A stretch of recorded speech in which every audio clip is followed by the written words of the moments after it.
A pior coisa que você pode fazer se você quiser passar num concurso como o da PF ou da PRF é fazer anotações como essas. Anotar da mesma forma que você fazia lá na escola é completamente contraprodutivo. Você apenas escreve uma quantidade enorme de informações, mas o que realmente importa fica perdido nesse monte de texto. Pense que você está estudando um determinado assunto e precisa entender o que está escrito nessa página. Talvez tudo para conseguir entender do que se trata aquilo. Ou seja, você perde muito tempo só para se situar no assunto. Na hora de revisar, você fazer um material assim completamente extenso vai te roubar horas e horas de estudo que poderiam ser aproveitadas de maneira muito mais inteligente e eficaz. É por isso que no vídeo de hoje eu vou te mostrar 3 formas de fazer anotações que vão te ajudar a aprender mais e mais rápido. O primeiro método eu aprendi quando eu estudava para o concurso da Polícia Federal lá em 2017. Eu queria entender como que os alunos das principais universidades, das mais conceituadas do mundo, anotavam. Após algumas pesquisas eu me deparei com uma estratégia que eu confesso que de início eu não achei que ela fosse tão poderosa, mas com o tempo eu comecei a implementá-la e logo percebi que ela era extremamente eficaz para o que nós aqui no Mentor chamamos de estudo investigativo. Essa estratégia é a elaboração de questões. Ela funciona basicamente assim: quando você vai assistir uma videoaula, ao invés de você simplesmente anotar o que o professor está falando ou escrevendo, você vai buscar formular perguntas sobre aquele tema em específico. É como fazer uma engenharia reversa do aprendizado. Ao invés de você anotar quais são as cláusulas pétreas da Constituição, quando o professor falar, você vai elaborar justamente uma questão aberta sobre o assunto. No seu caderno, o resultado final vai ficar assim: quais são as cláusulas pétreas da Constituição? E por que elas têm esse nome?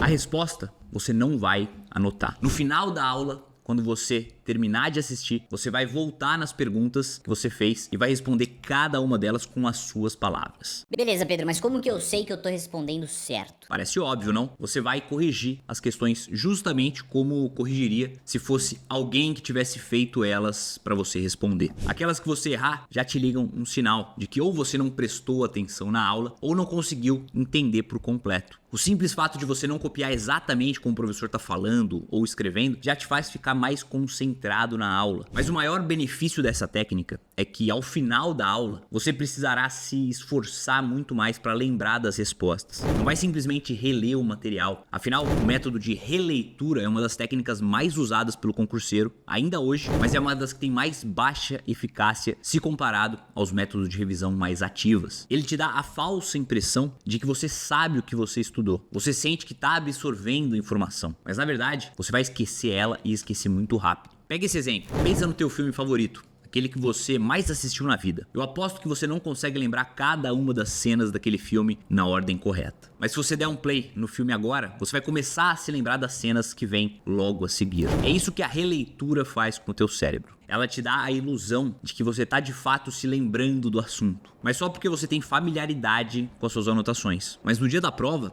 você não vai ter essas anotações à disposição e vai precisar lembrar diretamente aqui da sua memória. E é aí que você se ferra, quando você precisa lembrar de algo por conta própria. Assim como na estratégia da elaboração de questões, o teu cérebro é forçado e estimulado a guardar aquela informação. Afinal, não terá nenhum material de consulta. Qualquer que seja a técnica que você vai aplicar para anotar, é crucial que ela seja feita usando técnicas de estudo investigativo e não estudos passivos, como a releitura. E agora bora pro número 2. E esse é o método favorito do Bruno Horn, meu grande parceiro e mentor aqui no canal. E também um dos métodos favoritos dos nossos alunos que eles aprendem lá na mentoria, que é a construção de esquemas em um material de revisão digital, como por exemplo no PowerPoint. O PowerPoint é só um exemplo, é só uma ferramenta. Você pode utilizar qualquer outra ferramenta que ache melhor. E como funciona? Conforme você for assistindo a uma videoaula ou lendo o PDF, o PowerPoint ou a ferramenta que você escolher vai estar aberto ali do lado, tela dividida, e você vai começar a criar esquemas de acordo com o que você está estudando. E não precisa ser o esquema mais perfeito do mundo nesse início, é só um rascunho, um esboço. Ainda vou explicar o porquê mais pra frente, mas é importante que você escreva as informações com as suas próprias palavras e organize as informações de uma maneira não linear. Existem basicamente 2 formas de organizar as informações: de maneira linear, que você conhece da escola, basicamente em vários outros materiais. Você tem um título, depois um subtítulo e depois um montão de texto corrido explicando cada um deles. Mas na hora de revisar, a gente volta ao mesmo problema que eu citei no início do vídeo. Você precisa ler uma quantidade enorme de informações para poder achar o que realmente é importante ali no meio. É por isso que a gente sugere que você anote fazendo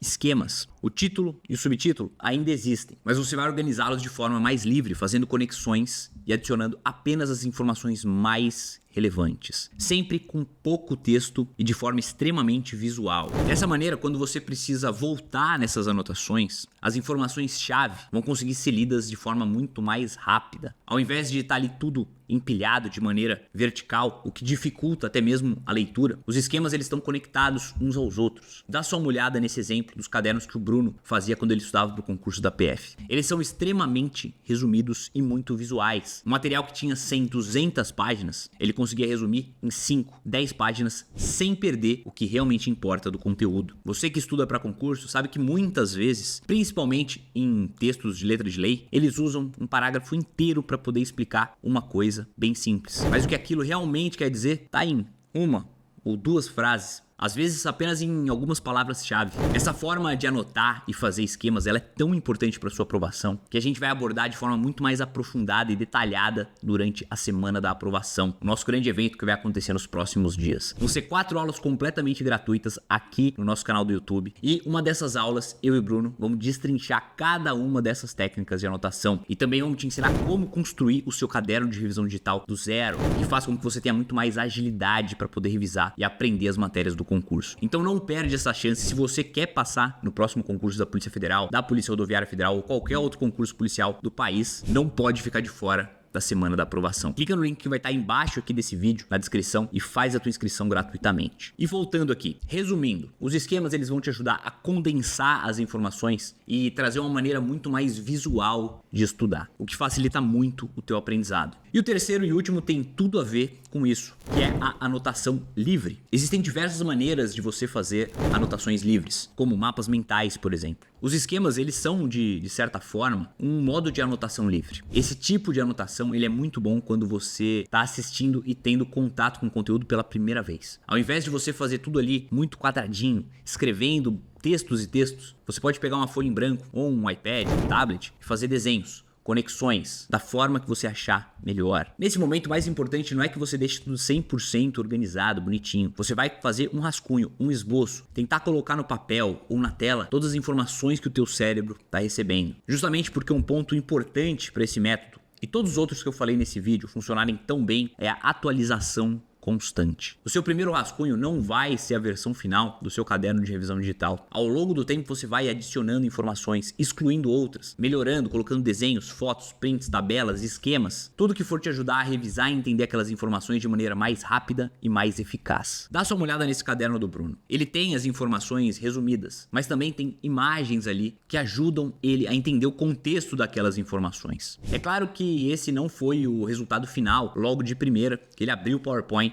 enquanto ele estudava aquele tema, mas com o tempo ele foi atualizando, colocando imagens, foi mudando as cores, foi dando destaque, foi tirando informações e no final o material estava robusto e completo como esse. Esse é um erro que muitos iniciantes cometem. Achar que você vai fazer o material uma vez e ele vai ficar perfeito, pronto, você nunca mais vai precisar fazer nada. Mas não é assim que acontece. Conforme você vai evoluindo, o seu material também evolui. É por isso que eu acredito que é extremamente importante investir um tempo consolidando e organizando o teu material, transformando as anotações em um caderno de revisão digital robusto, completo, que te ajude a revisar mais rápido. Se você tentar ir pelo atalho, da forma mais rápida, apenas copiando ali o que está escrito no PDF, ou escrevendo exatamente o que o teu professor está falando, ou pior, só grifando no PDF, nem fazendo anotações sequer, você não vai estar aprendendo de verdade, mas apenas se enganando e desperdiçando boa parte do seu tempo. E a conta vai chegar no pior momento possível, no dia da sua prova. É por isso que se você ainda estuda com um método tradicional, lendo e relendo o seu material, assistindo e reassistindo videoaulas, copiando textos e textos, grifando um monte de coisa, você precisa participar da semana da aprovação para aprender a fazer as coisas do jeito certo e não perder mais tempo estudando errado. Se você gostou desse vídeo aqui, não saia daqui apenas com isso na cabeça. Começa a aplicar na sua rotina de estudos o quanto antes. Você vai ver que no começo é difícil, mas com poucas semanas você vai notar uma diferença enorme na retenção do conteúdo que você estuda. Antes de sair do vídeo, também não esquece de deixar aquele like para fortalecer aqui o canal, se inscrever no canal se não tiver inscrito para não perder os próximos vídeos e fazer a tua inscrição no nosso grande evento, a semana da aprovação, que vai começar muito em breve. Por hoje é só, um forte abraço e até o próximo vídeo.